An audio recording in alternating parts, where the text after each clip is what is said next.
So we got some news in the South Carolina 7th Congressional District this week, a race which hasn't gotten quite the attention as the 1st District, where incumbent Congresswoman Nancy Mace and challenger Katie Arrington have been basically clawing their eyes out. But this is another race, a proxy war between an establishment Republican incumbent and a MAGA-backed challenger. Now, the challenger, Russel, though, is not quite as MAGA as the MAGA people want. He's actually been a bit of a fiscal liberal during his time in the South Carolina House of Representatives.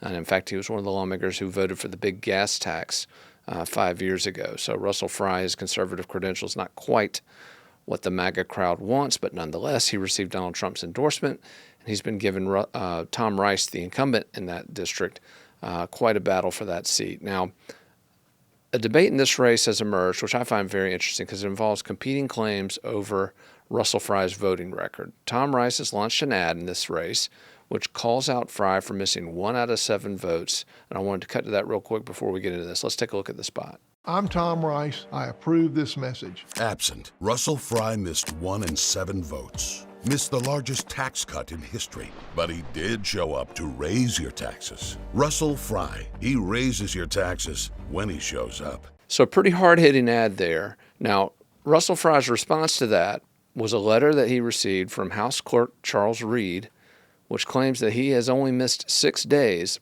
since he arrived in Columbia 7 years ago as a member of the South Carolina General Assembly. So what I found interesting, we actually did some digging. We looked up the voting records. We pulled all the votes over that 7-year period. Rice's ad is actually correct.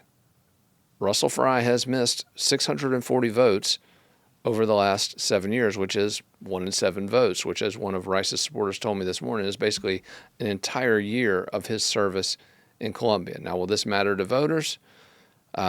Probably not. Again, Tom Rice's vote, the one that he's dealing with, is his vote last January to impeach Trump in the aftermath of the rioting at the U.S. Capitol. Rice doubled down on that vote, but again, he was only one of 10 Republicans in the U.S. Congress who voted to impeach Trump.